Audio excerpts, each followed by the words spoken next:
Psychology അഥവാ മനഃശാസ്ത്രം എന്ന് പറയുന്നത് വളരെ ഇൻട്രസ്റ്റിംഗ് ആയിട്ടുള്ള ഒരു സബ്ജക്റ്റ് ആണ്. എന്തുകൊണ്ടാണെന്ന് വെച്ച് കഴിഞ്ഞാൽ നമുക്ക് നമ്മളെക്കുറിച്ച് തന്നെ കൂടുതൽ അറിയാനുള്ള ഒരു ത്വര എന്നുള്ളത് മനുഷ്യ സഹജമായത് കൊണ്ട് തന്നെയാണ്. അപ്പോൾ എന്തായാലും നിങ്ങൾ +2 കഴിഞ്ഞിട്ട് സൈക്കോളജിയിൽ ഹയർ എഡ്യൂക്കേഷൻ പ്ലാൻ ചെയ്യുന്ന ആളുകളാണെങ്കിൽ നിങ്ങൾക്ക് വേണ്ടിയുള്ളതാണ് ഈ video.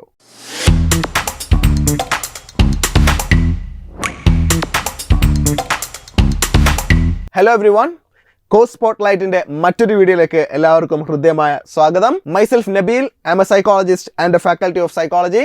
I did my post-graduation in psychology from Jamia Millia Islamia in 2017. Prepwiseന്റെ കണ്ടിന്യൂസ് കരിയർ എഡ്യൂക്കേഷൻ അഥവാ CCEയുടെ ഭാഗമായിട്ടുള്ള കോഴ്സ് സ്പോട്ട്ലൈറ്റിൽ നമ്മൾ പ്രധാനമായിട്ടും ഡിസ്കസ് ചെയ്യുന്നത് ഹ്യൂമാനിറ്റീസ്, കൊമേഴ്സ്, സയൻസ് ഈ സ്ട്രീമുകളുടെ ഭാഗമായിട്ടുള്ള എല്ലാ കോഴ്സുകളെ കുറിച്ചുമുള്ള വളരെ ഡീറ്റെയിൽഡ് ആയിട്ടുള്ള ഡിസ്കഷൻസ് ആണ്. സൈക്കോളജി കോഴ്സിനെ കുറിച്ച് ഡിസ്കസ് ചെയ്യുന്ന ഈ ഒരു എഡിഷൻ നമ്മൾ തുടങ്ങല്ലേ.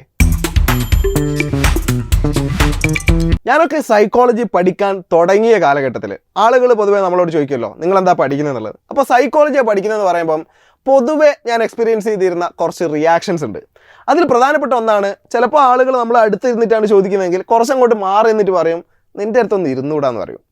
എന്താ കാരണം എന്ന് വെച്ച് കഴിഞ്ഞാൽ അവർ പറയും, നിങ്ങൾ എൻ്റെ മനസ്സ് വല്ലാണ്ടങ്ങ് വായിച്ചാളി എന്നുള്ള പേടി കൊണ്ടാണെന്നുള്ളത് എന്ത് ചെയ്യും പറയും. പിന്നെ രണ്ടാമതായിട്ടൊരു വിഭാഗം ആളുകൾ പൊതുവെ ചോദിക്കുക, നിങ്ങൾ ഹിപ്നോട്ടിസം ചെയ്യുമോന്നാണ്. ഓക്കെ, പഠിച്ചു തുടങ്ങിയിട്ടേ ഉണ്ടാവുള്ളൂ, അപ്പം തന്നെ ചോദിക്കും നിങ്ങൾ ഹിപ്നോട്ടിസം ചെയ്യില്ലെന്നാണ്. പിന്നെ മൂന്നാമതായിട്ട് ഞാൻ ഫേസ് ചെയ്തിരുന്ന ഒരു പ്രധാനപ്പെട്ട കൺസേൺ എന്ന് പറഞ്ഞാൽ, സൈക്കോളജി ഒന്നും പഠിക്കരുത്, എന്താണ് പഠിച്ചു കഴിഞ്ഞാൽ ഫുള്ള് കംപ്ലീറ്റ്ലി അഥവാ ഭ്രാന്തായി പോകുന്നുള്ള ഒരു കൺസെപ്ഷൻ ആയിരുന്നു. അപ്പോൾ ഇങ്ങനെയുള്ള ഒരുപാട് മിസ്കൺസെപ്ഷൻസ് ഉള്ള ഒരു സബ്ജക്റ്റാണ് സൈക്കോളജി എന്നുള്ളതിൽ യാതൊരുവിധ സംശയവും വേണ്ട.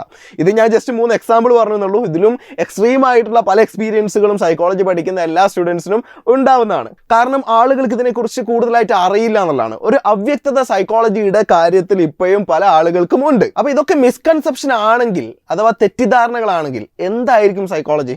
ബേസിക്കലി പറയുകയാണെങ്കിൽ ഈ സൈക്കോളജിയുടെ മുതുമുത്തച്ഛന്മാർ എന്ന് പറയുമ്പോൾ നമ്മളുടെ ആൻഷ്യന്റ് ഗ്രീക്ക് ഫിലോസഫേഴ്സ് ആയിട്ടുള്ള ഹിപ്പോക്രാറ്റസിനെ പോലെ ആളുകൾ ആ ഒരു കാലഘട്ടത്തിൻ്റെ ഒക്കെ മുമ്പ്, ലൈക്ക് സൈക്കോളജിയുടെ ഏറ്റവും ആദ്യ കാലഘട്ടത്തിൽ സൈക്കോളജി ആത്മാവിനെ കുറിച്ച് പഠിക്കുന്ന ഒരു മേഖലയാണെന്നായിരുന്നു വിശ്വസിച്ചിരുന്നത്. അതായത് psychology was the study of soul എന്ന് വിശ്വസിച്ചിരുന്ന ഒരു കാലഘട്ടം നമ്മളുടെ ലോകത്തുണ്ടായിരുന്നു. പക്ഷെ എന്ത് ചെയ്തു, സോളിനെ നമുക്ക് കാണാൻ പറ്റുമോ? അതായത് ഞാൻ നിങ്ങളോട് ചോദിക്കുകയാണ്, നിങ്ങൾക്ക് ആത്മാവുണ്ടാന്ന് ചോദിക്കുമ്പോൾ നിങ്ങൾ ഓഫ് കോഴ്സ് എനിക്ക് ആത്മാവുണ്ട്, എൻ്റെ ആത്മാവ് അതാണ് ഇതാണെന്നൊക്കെ പറയുമായിരിക്കും.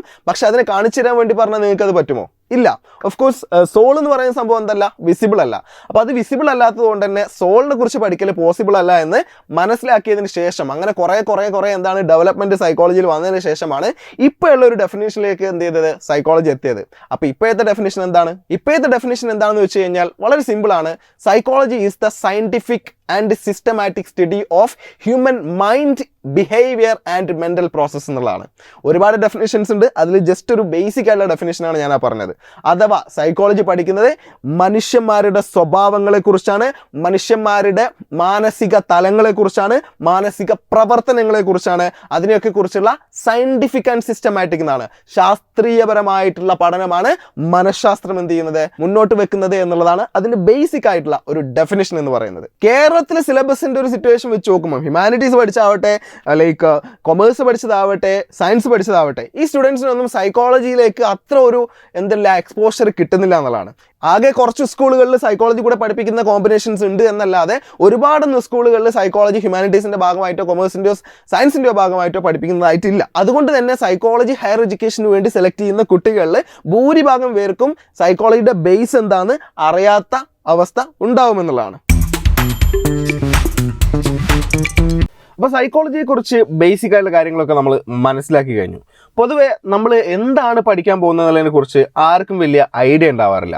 അപ്പോൾ അതൊരു ഇമ്പോർട്ടൻ്റ് ആയിട്ടുള്ള ആസ്പെക്റ്റ് ആണ്. എന്താണെന്ന് വെച്ച് കഴിഞ്ഞാൽ ഒരു കാര്യം നമ്മൾ പഠിക്കാൻ പോകുന്നതിന് മുമ്പ് അതിൻ്റെ സിലബസ് എന്താണ്, അല്ലെങ്കിൽ ആ ഒരു 3 വർഷത്തെ ജേർണിയിൽ എന്തൊക്കെ പേപ്പേഴ്സാണ് നമ്മൾ പഠിക്കുക എന്നുള്ളതിനെ കുറിച്ച് ഒരു ബേസിക് ആയിട്ടുള്ള ഐഡിയകൾ നമുക്ക് ഉണ്ടാവുക എന്നുള്ളത് വളരെ ഇമ്പോർട്ടൻ്റ് ആയിട്ടുള്ള ഒരു ആസ്പെക്റ്റ് ആണ്. അപ്പോൾ ഈ സൈക്കോളജിയുടെ ബേസിക് ആയിട്ടുള്ള സിലബസ് എങ്ങനെയായിരിക്കും എന്ന് നിങ്ങൾക്ക് മനസ്സിലാക്കി തരാൻ വേണ്ടിയിട്ട് കർണാടക സെൻട്രൽ യൂണിവേഴ്സിറ്റിയുടെ CUKയുടെ IMSc അഥവാ ഇൻ്റഗ്രേറ്റഡ് MSc പ്രോഗ്രാമിൻ്റെ UG സിലബസ് ഒന്ന് നമുക്ക് ഡിസ്കസ് ചെയ്യാം. അപ്പോൾ നമുക്ക് 6 സെമസ്റ്റേഴ്സ് ആണ് 3 ഇയറിലുള്ളത്. അതിൽ ഫസ്റ്റ് സെമസ്റ്ററിൽ നമ്മൾ ഫസ്റ്റ് പേപ്പറാണ് ഫിസിയോളജിക്കൽ സൈക്കോളജി. അതിൽ നമ്മൾ ഫിസിയോളജിയാണ് പ്രധാനമായിട്ട് പഠിക്കുന്നത്. നമ്മുടെ ശരീരത്തിൻ്റെ ശാസ്ത്രം, നമ്മുടെ ശരീരത്തിൻ്റെ ബ്രെയിന്, നമ്മുടെ നെർവസ് സിസ്റ്റം, അതുപോലുള്ള കാര്യങ്ങൾ നമ്മുടെ സൈക്കോളജിക്കൽ ഫാക്ടേഴ്സ് എങ്ങനെയാണ് കണക്റ്റഡ് ആയിട്ടുള്ളത് എന്നുള്ളത്. പിന്നെ കോഗ്നിറ്റീവ് സൈക്കോളജിയാണ് രണ്ടാമത്തെ പേപ്പർ. അതിൽ നമ്മൾ പഠിക്കുക എന്താണെന്ന് വെച്ച് കഴിഞ്ഞാൽ നമ്മുടെ തോട്ട് പ്രോസസ്സ്, പെർസെപ്ഷൻ, ഇൻ്റലിജൻസ് പോലുള്ള കാര്യങ്ങളാണ്. മൂന്നാമത്തെ പേപ്പറാണ് എക്സ്പെരിമെൻറ്റ്സ് എന്നുള്ളത്. സൈക്കോളജിയിൽ ഏതൊക്കെ ബേസിക് ആയിട്ടുള്ള എക്സ്പെരിമെൻറ്റ്സ് ആണ് നമുക്ക് ചെയ്യാനുള്ളത് നോക്കാം. അതിൽ മുള്ളർ ലെയർ, ഡെപ്ത് പെർസെപ്ഷൻ, അങ്ങനെ കുറേ പ്രാക്ടിക്കൽ കാര്യങ്ങൾ നിങ്ങൾക്ക് ചെയ്യേണ്ടി വരും. പിന്നെ മൂന്നാമത്തെ പേപ്പറാണ് ഫൗണ്ടേഷൻസ് ഓഫ് ഹ്യൂമൻ ബിഹേവിയർ. അതിൽ നമ്മളെ മനുഷ്യന്മാരുടെ സ്വഭാവത്തിൻ്റെ പ്രധാനപ്പെട്ട കാരണങ്ങൾ, അതിൻ്റെ ഫൗണ്ടേഷൻസ് ഒക്കെയാണ് പഠിക്കുക. പിന്നെ രണ്ടാമത്തെ സെമസ്റ്ററിലേക്ക് വരുമ്പോൾ കോഗ്നിറ്റീവ് സൈക്കോളജി 2 എന്ന് പറയുന്ന പേപ്പർ ഉണ്ട്. അഥവാ നമ്മൾ ആദ്യം പഠിച്ച കോഗ്നിറ്റീവ് സൈക്കോളജിൻ്റെ കുറച്ചുകൂടി ഡീപ്പായിട്ടുള്ള ഒരു ലെവലാണ്. പ്രോബ്ലം സോൾവിങ്ങും ഡിസിഷൻ മേക്കിങ്ങും റീസണിങ്ങും തിങ്കിങ്ങും ഒക്കെ വരുന്നതാണ്. പിന്നെ അടുത്തതാണ് സോഷ്യൽ സൈക്കോളജി എന്നുള്ളത്. സോഷ്യൽ സൈക്കോളജി പ്രധാനമായിട്ട് പഠിക്കുന്നത് നമ്മുടെ ബിഹേവിയേഴ്സ് എങ്ങനെയൊക്കെയാണ് മറ്റുള്ള ആളുകളുടെ പ്രസൻസിൽ ഇൻഫ്ലുവൻസ് ചെയ്യപ്പെടുന്നത് എന്നുള്ളതാണ്. അപ്പോൾ നമുക്കറിയാം, നമ്മൾ വീട്ടിൽ നിന്ന് ബിഹേവ് ചെയ്യുന്ന പോലെ അല്ല ആളുകളുടെ മുമ്പിൽ നിന്ന് ബിഹേവ് ചെയ്യുക എന്നുള്ളത്. അപ്പോൾ എന്തൊക്കെ കാരണങ്ങൾ കൊണ്ടായിരിക്കും ആ ഒരു ഡിഫറൻസസ് ഉണ്ടാവുന്നതെന്നൊക്കെ സോഷ്യൽ സൈക്കോളജി പഠിക്കുന്നു. പിന്നെ അടുത്തതാണ് experiments in cognitive and social processes. അത് എക്സ്പെരിമെന്റ്സിനെ കുറിച്ചാണ് പറയുന്നത്. പിന്നെ റിസർച്ച് മെത്തേഡുകൾ. സൈക്കോളജിയിൽ കുറേ ഗവേഷണങ്ങൾ ദിവസേന നടക്കുന്നുണ്ട്. അപ്പോൾ സൈക്കോളജിയിൽ നടക്കുന്ന ആ ഒരു ഗവേഷണങ്ങളിലേക്ക് അല്ലെങ്കിൽ റിസർച്ചുകൾക്ക് നമ്മൾ യൂസ് ചെയ്യുന്ന ഡിഫറെൻ്റ് ആയിട്ടുള്ള മെത്തേഡ്സ് ഏതൊക്കെയാണെന്നുള്ളതാണ് പഠിക്കുക. പിന്നെ അടുത്ത പേപ്പറാണ് social orientation for effective living എന്നുള്ളത്. അതിൽ നമ്മൾ electronic medias, social living skills, social നെറ്റ്വർക്കിങ്ങിനെ കുറിച്ച് ഒക്കെ പറയുന്നുണ്ട്. പിന്നെ തേർഡ് സെമസ്റ്ററിൽ തിയറീസ് ഓഫ് ലേണിംഗ് ആണ്. നമുക്കറിയാം, നമ്മൾ കുറേ കാര്യങ്ങൾ ലേൺ ചെയ്യുന്നുണ്ട് ദിവസേന എന്നുള്ളത്. അപ്പോൾ അങ്ങനെ ലേൺ ചെയ്യുന്ന സമയത്ത് ഏത് മെത്തേഡിലൂടെയാണ് നമ്മൾ ലേൺ ചെയ്യുക? റീഇൻഫോഴ്സ്മെന്റിലൂടെയാണോ അല്ലെങ്കിൽ അസോസിയേഷനിലൂടെയാണോ? ഇനി അതൊന്നും അല്ല, മറ്റുള്ള ആളുകൾ ചെയ്യുന്ന കണ്ടിട്ട് ഒബ്സർവേഷനിലൂടെയാണോ നമ്മൾ കാര്യങ്ങൾ ലേൺ ചെയ്യുന്നതെന്നൊക്കെയാണ് ഇവിടെ ലേണിംഗ് തിയറീസിൽ പറയുന്നത് അല്ലെങ്കിൽ നോക്കുന്നത്. പിന്നെ മോട്ടിവേഷൻ്റെയും ഇമോഷൻ്റെയും തിയറീസ് പഠിക്കുന്നു.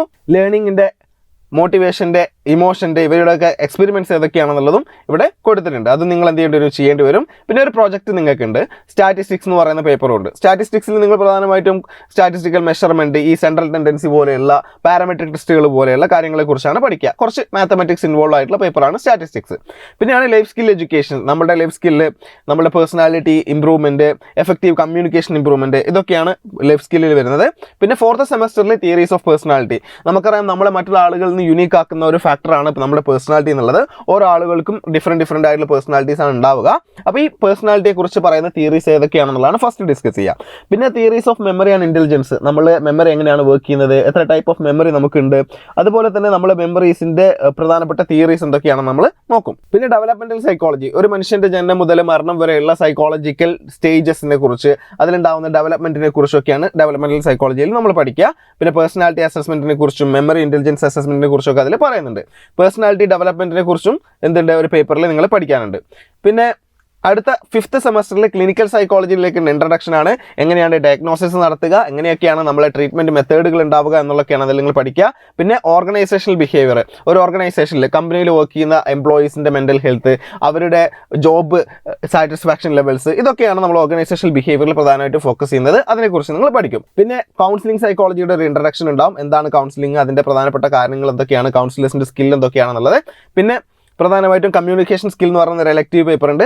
6th സെമസ്റ്ററിലേക്ക് പോകുമ്പോൾ കൗൺസിലിംഗിൻ്റെ പ്രധാനപ്പെട്ട തിയറീസ് പഠിക്കുന്നു. അതുപോലെ തന്നെ ഹ്യൂമൻ റിസോഴ്സ് ഡെവലപ്മെൻറ്റിനെ കുറിച്ചുള്ള തിയറീസും പ്രാക്ടീസുകളും പഠിക്കുന്നു. അപ്പോൾ ഇത്രയൊക്കെയാണ് നിങ്ങൾക്ക് ഈ 3 ഇയറിൽ പഠിക്കാനുള്ളത്. അപ്പോൾ ഓരോ യൂണിവേഴ്സിറ്റീസിൻ്റെ സിലബസ് ചെറിയ ചെറിയ വ്യത്യാസങ്ങളുണ്ടാവും. എന്നാലും മേജറായിട്ട് പറയുന്ന സമയത്ത് ഇതിൽപ്പെട്ട ഏറ്റവും കോറായിട്ടുള്ള കാര്യങ്ങൾ എല്ലാ യൂണിവേഴ്സിറ്റീസിൻ്റെ സിലബസും നിങ്ങൾക്ക് റിപ്പീറ്റഡ് ആയിട്ട് കാണാൻ വേണ്ടി പറ്റും. അപ്പോൾ നിങ്ങൾക്കൊരു കൂടുതൽ അണ്ടർസ്റ്റാൻഡിങ്ങിന് വേണ്ടിയിട്ട് നമുക്ക് ഡൽഹി യൂണിവേഴ്സിറ്റിയുടെ BA ഹോണേഴ്സ് സൈക്കോളജി പേപ്പറിൻ്റെ സിലബസ് കൂടെ ഒന്ന് ചെക്ക് ചെയ്യാം. ഡൽഹി യൂണിവേഴ്സിറ്റിയുടേത് BA ഹോണേഴ്സ് പ്രോഗ്രാമാണ്. അപ്പം ക്രെഡിറ്റ്സിൽ അത്യാവശ്യം വ്യത്യാസം ഉണ്ടാകും. നിങ്ങൾക്ക് എത്ര ക്രെഡിറ്റ്സിലാണ് പേപ്പേഴ്സ് ക്വസ്റ്റ്യൻസ് ചോദിക്കുന്നത് എന്നുള്ളതും ഓവറോൾ ക്രെഡിറ്റിൽ എന്തുണ്ടാവും, വ്യത്യാസം ഉണ്ടാവും. എന്തായാലും നമുക്ക് ആ സിലബസ് ഒന്ന് പെട്ടെന്ന് ഓടിച്ചു പോകാം. സെമസ്റ്റർ 1 നിങ്ങൾ ഇൻട്രഡക്ഷൻ ടു സൈക്കോളജി എന്ന് പറയുന്ന പേപ്പറും സ്റ്റാറ്റിസ്റ്റിക്കൽ മെത്തേഡ്സ് എന്ന് പറയുന്ന പേപ്പറാണ് പഠിക്കുക. പിന്നെ സെമസ്റ്റർ 2 പോകുന്ന സമയത്ത് പ്രധാനമായിട്ടും ബയോ സൈക്കോളജി പഠിക്കും. Then psychology of individual differences പഠിക്കും. ബയോ സൈക്കോളജി നമ്മൾ നേരത്തെ പറഞ്ഞ ഫിസിയോളജി ഒക്കെ പോലെ തന്നെയാണ്. പിന്നെ ഇൻഡിവിജ്വൽ ഡിഫറൻസസ്, സൈക്കോളജി, ഇൻ്റലിജൻസും പേഴ്സണാലിറ്റി ഒക്കെ പഠിക്കുന്ന ഒരു പേപ്പറാണ്.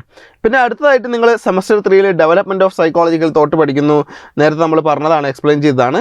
പിന്നെ സൈക്കോളജിക്കൽ റിസർച്ചിനെ കുറിച്ചുള്ളൊരു പേപ്പറും പഠിക്കുന്നുണ്ട്. പിന്നെയുള്ള ഒരു പേപ്പർ എന്ന് പറയുന്നത് സോഷ്യൽ സൈക്കോളജിയാണ്. ഇനി സെമസ്റ്റർ 4 സൈക്കോളജിക്കൽ ഡിസോർഡേഴ്സിനെ കുറിച്ച് പഠിക്കുന്ന അണ്ടർസ്റ്റാൻഡിങ് സൈക്കോളജിക്കൽ ഡിസോർഡേഴ്സ് എന്ന് പറയുന്ന ഒരു പേപ്പർ ഉണ്ട്. അതിൽ നിങ്ങൾക്ക് എന്താണ് അബ്നോർമാലിറ്റി എന്നും ക്ലിനിക്കൽ പിക്ചേഴ്സും അതുപോലെ തന്നെ ഡിഫറെൻ്റ് ആയിട്ടുള്ള പേഴ്സണാലിറ്റി ഡിസോർഡേഴ്സിനെ കുറിച്ചൊക്കെ പഠിക്കാം. അതിൽ വരുന്ന അടുത്ത പേപ്പറാണ് statistical methods for psychological research 2 എന്നുള്ളത്. ആദ്യം നിങ്ങൾ പഠിച്ച സ്റ്റാറ്റിസ്റ്റിക്സിൻ്റെ ഒരു അഡ്വാൻസ്ഡ് വേർഷൻ ആയിരിക്കും അത്. പിന്നെ അപ്ലൈഡ് സോഷ്യൽ സൈക്കോളജി എന്ന് പറയുന്ന പേപ്പർ കൂടെ സെമസ്റ്റർ 4 ഉണ്ട്. സെമസ്റ്റർ 5 പിന്നെ understanding and dealing with psychological ഡിസോർഡേഴ്സിനെയാണ്. നേരത്തെ നിങ്ങൾ ഇൻട്രൊഡക്ഷനിൽ പഠിച്ച സൈക്കോളജിക്കൽ ഡിസോർഡേഴ്സിനെ എങ്ങനെയാണ് മാനേജ് ചെയ്യുക, അതിൻ്റെ ട്രീറ്റ്മെൻറ്റ് എന്തൊക്കെയാണെന്നാണ് പറയുന്നത്. പിന്നെ ഡെവലപ്മെൻറ്റൽ സൈക്കോളജി ഉണ്ട്. And then in semester 6 you will learn about organisational behaviour, counselling psychology. അപ്പം ഇത്രയും കാര്യങ്ങളാണ് നിങ്ങൾ 3 ഇയറിൽ കോറായിട്ട് പഠിക്കുന്നത്. പിന്നെ നിങ്ങൾക്ക് എലക്റ്റീവ് ഉണ്ട്, അതിൽ ഏതെങ്കിലും 4 നിങ്ങൾക്ക് സെലക്ട് ചെയ്യാം. അതിൽ പോസിറ്റീവ് സൈക്കോളജി ഉണ്ട്, ഹ്യൂമൻ റിസോഴ്സ് മാനേജ്മെൻറ്റ് ഉണ്ട്, ഹെൽത്ത് സൈക്കോളജി ഉണ്ട്, കമ്മ്യൂണിറ്റി സൈക്കോളജി ഉണ്ട്. പിന്നെ കൾച്ചറൽ ആൻഡ് ഇൻഡിജിനസ് സൈക്കോളജിയും പിന്നെ സൈക്കോളജിക്കൽ പെർസ്പെക്റ്റീവ്സ് ഇൻ എഡ്യൂക്കേഷൻ, അങ്ങനെ ഡിഫറെൻ്റ് ആയിട്ടുള്ള പേപ്പേഴ്സൊക്കെ വരുന്നുണ്ട്. അതിൽ 4 നിങ്ങൾക്ക് ഇഷ്ടമുള്ളത് എലക്റ്റീവായിട്ട് സെലക്ട് ചെയ്ത് പഠിക്കാൻ പറ്റും. അപ്പോൾ ഇവിടെ ഒരു ഫ്ലെക്സിബിലിറ്റി എന്താണെന്ന് വെച്ച് കഴിഞ്ഞാൽ നിങ്ങൾക്ക് കൂടുതൽ വൈഡ് ആയിട്ടുള്ള ഏരിയാസിനെ കുറിച്ച് പഠിക്കാനുള്ള പോസിബിലിറ്റീസ് ഉണ്ട്. അപ്പോൾ നിങ്ങൾക്ക് നിങ്ങളുടെ സ്വന്തം ഇൻട്രസ്റ്റ് കണ്ടെത്തി കഴിഞ്ഞാൽ അതിനനുസരിച്ച് പഠിക്കാനുള്ള എലക്ട് ചെയ്ത് പഠിക്കാനുള്ള ഒരു ഓപ്ഷനും കൂടെ ഡൽഹി യൂണിവേഴ്സിറ്റി തരുന്നുണ്ട് എന്നുള്ളതാണ്. ഞാൻ നിങ്ങൾക്കൊരു ബേസിക് ഐഡിയ കിട്ടാൻ വേണ്ടിയിട്ടാണ് ഈ 2 യൂണിവേഴ്സിറ്റീസിൻ്റെ അടുത്ത് കാണിച്ചു തന്നത്. അപ്പോൾ ഓരോ യൂണിവേഴ്സിറ്റീസിനെ നിങ്ങൾക്ക് അറിയണമെങ്കിൽ നിങ്ങൾ തീർച്ചയായിട്ടും അവരുടെ വെബ്സൈറ്റിൽ പോയിട്ട് നിങ്ങൾക്ക് ഡൗൺലോഡ് ചെയ്ത് വെച്ച് വായിച്ച് നോക്കാവുന്നതാണ്. അങ്ങനെ നോക്കിക്കഴിഞ്ഞാൽ തന്നെ നിങ്ങൾക്ക് ബേസിക് ആയിട്ടുള്ള ഐഡിയ കിട്ടും എന്തൊക്കെയാണ് സിലബസിൽ വരുന്നതെന്നും നിങ്ങൾ ഏത് ഏരിയാസിലാണ് കൂടുതൽ ഫോക്കസ് ചെയ്യേണ്ടത് എന്നുള്ളതും. അപ്പോൾ സിലബസ് നിങ്ങൾക്ക് ഏകദേശം മനസ്സിലായിട്ടുണ്ടാവും. Of course there are differences, അതായത് ഓരോ യൂണിവേഴ്സിറ്റിക്ക് അനുസരിച്ച് സിലബസിൽ ചെറിയ ചെറിയ വ്യത്യാസങ്ങളൊക്കെ ഉണ്ടാവും. പക്ഷേ പഠിപ്പിക്കുന്ന കാര്യങ്ങളൊക്കെ മേജർ ആയിട്ടുള്ള കാര്യങ്ങളൊക്കെ ഏകദേശം എല്ലാം ഒരുപോലെ തന്നെയായിരിക്കും. അപ്പം എന്തായാലും സിലബസിനെ കുറിച്ച് നിങ്ങൾക്ക് ഒരു അണ്ടർസ്റ്റാൻഡിങ് ഉണ്ടായി. ഇനി ഇത് എവിടെ കിട്ടുമെന്നുള്ളത് നോക്കാം. സൈക്കോളജിയുടെ കാര്യം നോക്കുന്ന സമയത്ത് ഇന്ത്യയിലെ ഏറ്റവും പ്രധാനപ്പെട്ട state universities, central universities, private universities, ഇതിലൊക്കെ കോഴ്സുകൾ പ്രൊവൈഡ് ചെയ്യുന്നുണ്ട്. ഇതെല്ലാം ഈ വീഡിയോയിൽ കവർ ചെയ്യാന്നുള്ളത് മേ ബി പോസിബിൾ ആയിരിക്കില്ല, കാരണം ഇതങ്ങ് ഒരുപാടങ്ങ് നീണ്ടുപോകും വീഡിയോ. അപ്പോൾ എന്തായാലും ഞാനൊരു ബേസിക് ഐഡിയ നിങ്ങൾക്ക് തരാം എവിടെയൊക്കെയാണ് ഉള്ളതെന്നുള്ളത്. ബാക്കി നിങ്ങൾ എന്ത് ചെയ്യുക, ഒന്ന് ഗൂഗിൾ ചെയ്തിട്ട് കാര്യങ്ങളൊക്കെ ഒന്ന് മനസ്സിലാക്കി വെക്കുക. ഫസ്റ്റ് നമ്മൾ ഡൽഹി യൂണിവേഴ്സിറ്റിൻ്റെ കാര്യം തന്നെ എടുക്കുക. നിങ്ങൾക്ക് അറിയാലോ, ഏകദേശം 90ഓളം കോളേജുകൾ അതിൻ്റെ അണ്ടറിലുണ്ട്. പക്ഷേ അതിൽ സൈക്കോളജി കൊടുക്കുന്ന, അതായത് സൈക്കോളജി ബാച്ചിലേഴ്സ് പ്രോഗ്രാം ഓഫർ ചെയ്യുന്ന കോളേജുകൾ കുറവാണ്. അതിൽ തന്നെ LSR ഉണ്ട്, ജാക്കിർ ഹുസൈൻ കോളേജ് ഉണ്ട്, അതുപോലെ തന്നെ ഗാർഗി കോളേജ് ഉണ്ട്. അങ്ങനെയുള്ള പല കോളേജുകളിലും എന്ത് ചെയ്തിട്ടുണ്ട്, ഡൽഹി യൂണിവേഴ്സിറ്റിയുടെ അണ്ടറിൽ സൈക്കോളജി കോഴ്സുകൾ ഓഫർ ചെയ്യപ്പെടുന്നുണ്ട്. പിന്നെ മറ്റ് പ്രധാനപ്പെട്ട സെൻട്രൽ യൂണിവേഴ്സിറ്റി ആയിട്ടുള്ള ജാമിയ മില്ലിയ പോലെയുള്ള സെൻട്രൽ യൂണിവേഴ്സിറ്റീസ്, പിന്നെ ഇൻ്റഗ്രേറ്റഡ് പ്രോഗ്രാമുകൾ ഓഫർ ചെയ്യുന്ന കർണാടക സെൻട്രൽ യൂണിവേഴ്സിറ്റി അഥവാ CUK പോലെയുള്ള യൂണിവേഴ്സിറ്റീസ് ഒക്കെ എന്ത് ചെയ്യുന്നുണ്ട്, സൈക്കോളജി UG പ്രോഗ്രാമുകൾ പ്രൊവൈഡ് ചെയ്യുന്നുണ്ട്. എനിക്ക് നിങ്ങളോട് ഇപ്പോൾ പറയാനുള്ള എന്താണെന്ന് വെച്ച് കഴിഞ്ഞാൽ, പല സ്പെഷ്യലൈസേഷൻസും UG മുതലേ സൈക്കോളജിയിൽ വരുന്നുണ്ട്. അപ്പോൾ നിങ്ങൾക്ക് ഏതിൽ ഫോക്കസ് ചെയ്യണം, എന്തിൽ ഫോക്കസ് ചെയ്യണം എന്നുള്ളത് നിങ്ങൾക്ക് മനസ്സിലാവണമെങ്കിൽ ഓരോ യൂണിവേഴ്സിറ്റീസിൻ്റെയും കോഴ്സിൻ്റെ ഡീറ്റെയിൽസ് അവരവരുടെ വെബ്സൈറ്റിൽ പോയി നിങ്ങൾ നോക്കുക തന്നെ വേണം. അങ്ങനെ നിങ്ങൾക്ക് വളരെ ഇൻട്രസ്റ്റിംഗ് ആയിട്ട് തോന്നുന്ന സ്പെഷ്യലൈസേഷൻസ് ഓഫർ ചെയ്യുന്ന യൂണിവേഴ്സിറ്റീസിൽ അഡ്മിഷന് വേണ്ടി നിങ്ങൾക്ക് ട്രൈ ചെയ്യാം. അപ്പോൾ എന്തായാലും നിങ്ങൾ സൈക്കോളജി പഠിക്കാനുള്ള തീരുമാനങ്ങളൊക്കെ എടുത്തു. അങ്ങനെ നിങ്ങൾ BA, B.Sc, MA, MSc psychology ഒക്കെ കഴിഞ്ഞു കഴിഞ്ഞാൽ നിങ്ങളുടെ സ്പെഷ്യലൈസേഷൻ അനുസരിച്ചുള്ള ജോലി നിങ്ങൾക്ക് കിട്ടണമല്ലോ. ജോലി കിട്ടുക എന്നുള്ളത് മാത്രമല്ല, അതിലൊരു പെർട്ടിക്കുലർ ആയിട്ടുള്ള കരിയർ ബിൽഡ് ചെയ്ത് കൊണ്ടുവരണമെങ്കിൽ ഇങ്ങനെയുള്ള കുറച്ച് കാര്യങ്ങളെക്കുറിച്ച് നിങ്ങൾ ആദ്യമേ മനസ്സിലാക്കി വെക്കൽ ഇമ്പോർട്ടൻ്റ് ആയിട്ടുള്ളൊരു കാര്യമാണ്. അപ്പോൾ നിങ്ങൾ സ്ക്രീനിൽ കാണാൻ പോകുന്നത് എന്താണെന്ന് വെച്ച് കഴിഞ്ഞാൽ, ലിങ്ക്ഡിനിൽ സൈക്കോളജി ജോബ്സ് എന്ന് ഞാൻ റാൻഡം ആയിട്ടൊന്ന് സെർച്ച് ചെയ്ത സമയത്ത് വന്ന ജോബ് ഓപ്പർച്യൂണിറ്റീസിനെ കുറിച്ചാണ്. അപ്പോൾ നിങ്ങൾക്ക് എന്ത് ചെയ്യാം, ജസ്റ്റ് ഇവിടെ വായിക്കാം. ലൈക്ക് സബ്ജക്റ്റ് മാറ്റർ എക്സ്പേർട്ട് വരുന്നുണ്ട്, കമ്മ്യൂണിറ്റി സൈക്കോളജിസ്റ്റ് വരുന്നുണ്ട്, റിസർച്ച് അസിസ്റ്റൻറ്റ് വരുന്നുണ്ട്, അസിസ്റ്റൻറ്റ് സൈക്കോളജിസ്റ്റ് വരുന്നുണ്ട്, സ്പോർട്സ് സൈക്കോളജിസ്റ്റ് വരുന്നുണ്ട്, ക്വാളിറ്റേറ്റീവ് റിസർച്ചർ വരുന്നുണ്ട്, അതുപോലെ തന്നെ സൈക്കോളജി എഡിറ്റർ വരുന്നുണ്ട്, മെൻ്റൽ ഹെൽത്ത് തെറാപ്പിസ്റ്റ് വരുന്നുണ്ട്.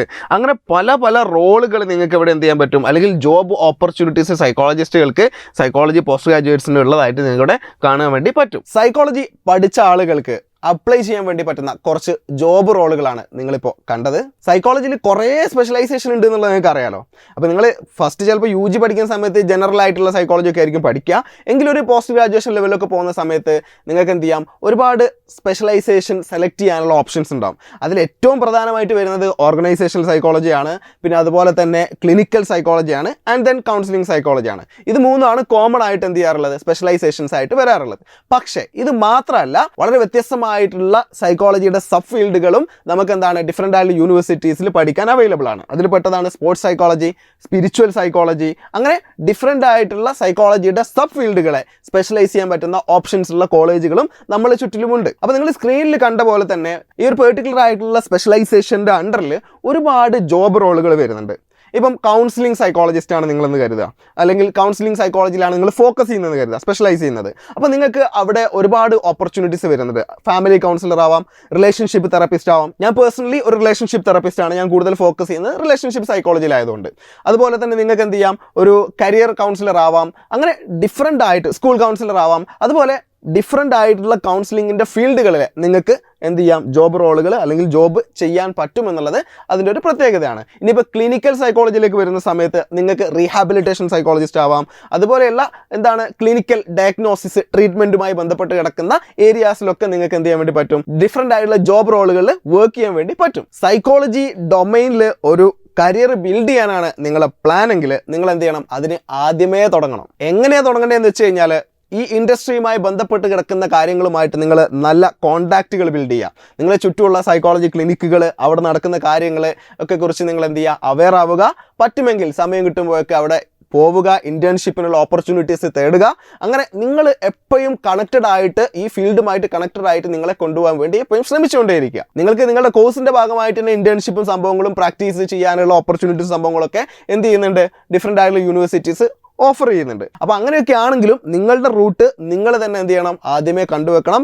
നിങ്ങൾക്ക് ഏറ്റവും ഇൻട്രസ്റ്റ് ഉള്ള ഏരിയ ഏതാണെന്നുള്ളത് നിങ്ങൾ ആദ്യം എന്ത് ചെയ്യണം, തിരഞ്ഞെടുത്ത് വെക്കണം. അങ്ങനെ ചെയ്യുമ്പോഴാണ് നിങ്ങൾക്ക് ആ ഒരു പെർട്ടിക്കുലർ ആയിട്ടുള്ള ഫോക്കസ് ഫീൽഡിൽ നല്ല രീതിയിൽ വളരാൻ സഹായകമാവുന്നത്. അപ്പോൾ എന്തായാലും സിലബസിനെ കുറിച്ചും കോളേജസിനെ കുറിച്ചൊക്കെ നമ്മൾ വളരെ ഡീറ്റെയിൽഡ് ആയിട്ട് തന്നെ പറഞ്ഞു. ഇന്ത്യയിലെ ഏറ്റവും കോസ്റ്റ് എഫക്റ്റീവ് ആയിട്ട് കുറഞ്ഞ ചെലവിൽ നിങ്ങൾക്ക് സൈക്കോളജി പഠിക്കാൻ പറ്റുന്ന സ്ഥലങ്ങൾ, ക്യാമ്പസുകൾ എന്നുള്ളത് തീർച്ചയായിട്ടും കേന്ദ്ര സർവകലാശാലകൾ അഥവാ സെൻട്രൽ യൂണിവേഴ്സിറ്റീസ് ആണ്.